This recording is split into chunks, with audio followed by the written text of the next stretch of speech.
Hello, and welcome back to another Monster Monday, a series where I draw a creature from D&D, and I talk about its lore and its history, and what it's like to fight in-game. Today's video is a viewer request. It comes in from Rockinlock93, fantastic name, on YouTube, and they have requested Remorhazes.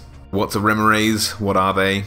Well, basically they're giant predatory centipede-like creatures, only they live in frozen climates, and they've adapted to produce a searing heat from these large sort of spines on their backs.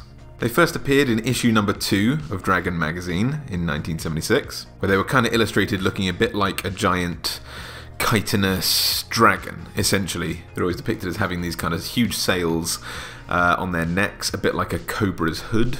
And in Dragon magazine, that made it look very much like sort of dragon wings back in the day. Casts a very imposing presence in all the artwork that you can find, especially in the Monster Manual. But aside from their very cool but slightly mechanically unnecessary hood, Remorhazes are most famous probably for their surprise attacks. They're burrowers.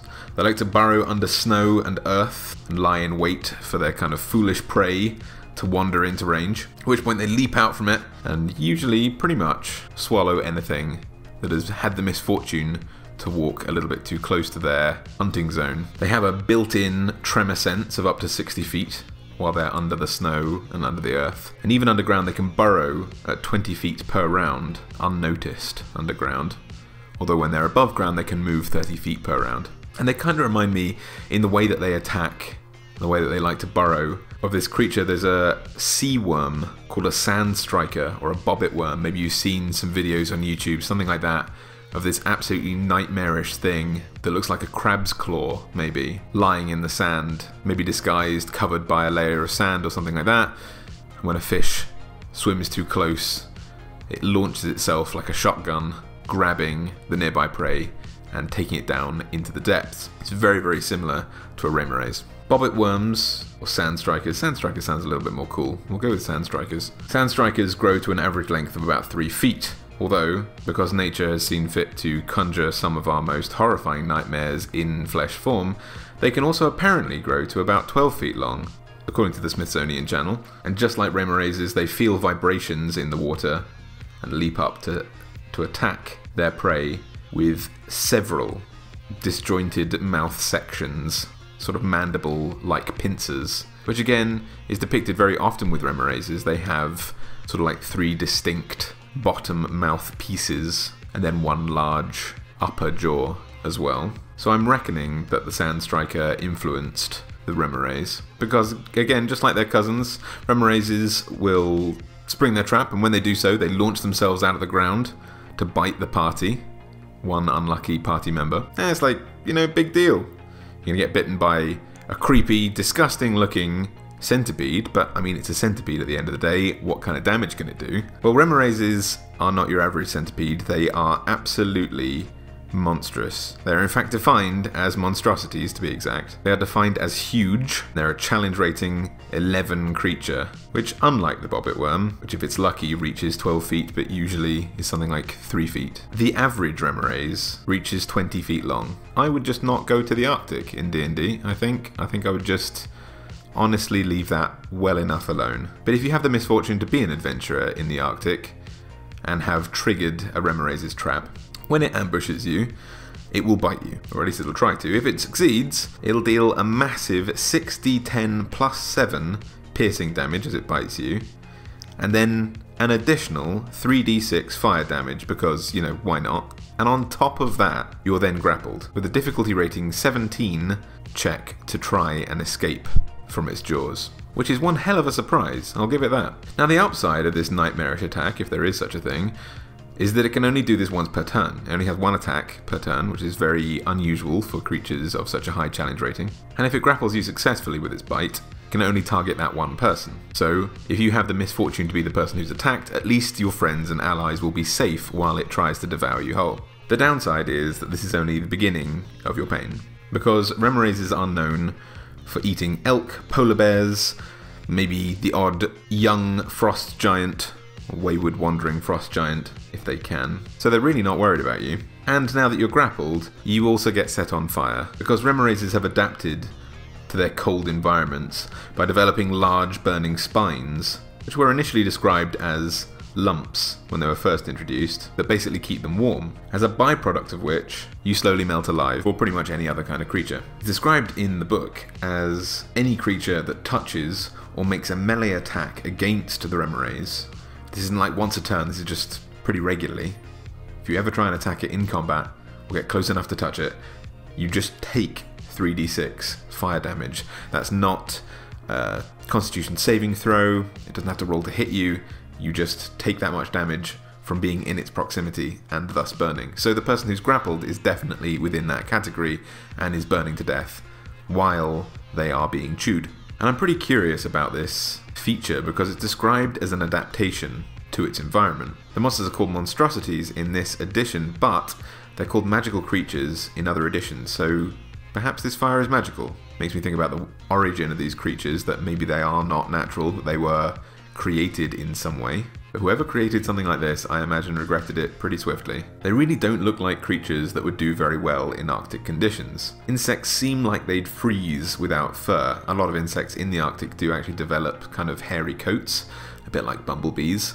But apparently, the main flaw, the main problem, the main risk for Arctic insects is dehydration, because apparently they can't get access to enough liquid water at a temperature in which most of it freezes, which is not a problem I thought they would really suffer from. And it's definitely not a problem that the Remorhaz would have to suffer from, because with these burning spines, they melt any snow or ice around them. So that's plenty of liquid water that they can drink if they need to. So I can totally understand why they'd thrive now. On top of that though, their ability to control their own body temperature means that they are immune, not resistant, but immune to fire and cold damage. So they're shaping up to be utterly horrifying to fight and to look at. I imagine their spines and maybe their body temperature control abilities is something akin to how fireflies operate, mixing a few reactive chemicals in their abdomens to produce light. Maybe they're mixing two magical chemicals, two potions or something like that, or their natural equivalents in their spines. I'm actually going to be using fireflies as some reference to design Remorhazes while I draw them here. Because they're insects, I feel like they need to... Remorhazes are traditionally blue, which makes me think that they would maybe stick out a little bit, especially with those glowing spines on their backs. I'm going to have a play around with the colorings of my Remorhaz here, using fireflies as reference. Generally, whenever I'm drawing a monster in D&D, I like to reimagine it, because no two worlds are the same, and I don't really want to draw something that I've seen elsewhere if I can help it.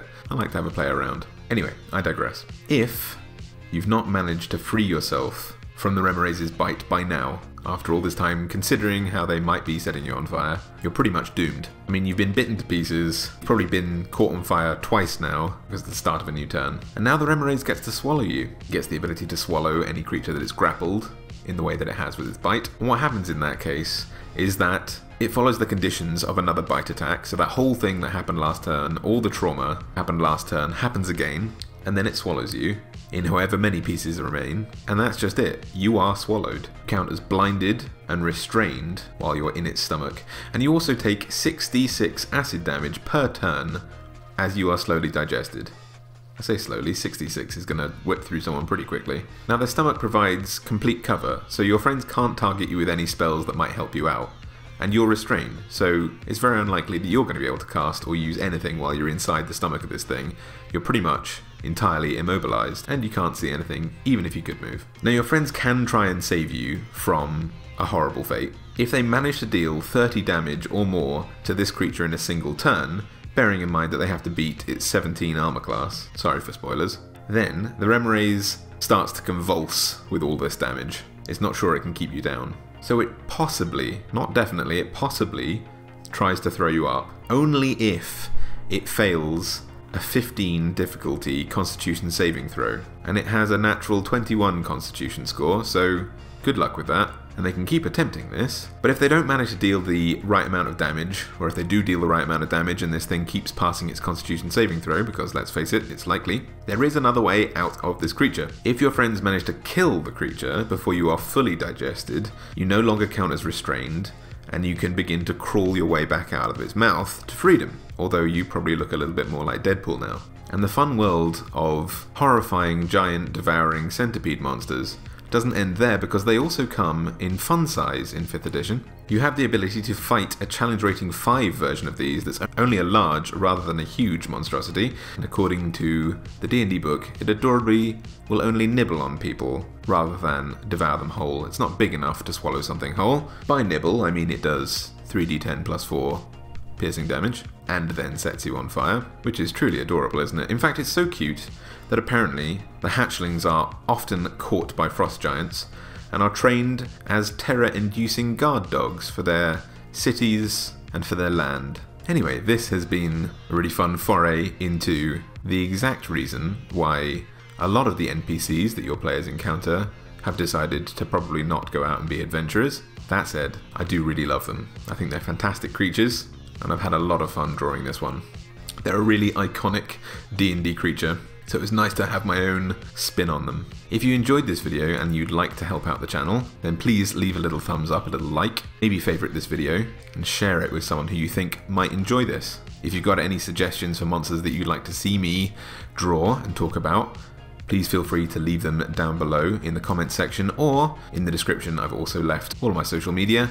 I'm on Facebook, Twitter and Instagram if you want to leave suggestions anywhere else. And otherwise, happy monster hunting, and I'll see you next time.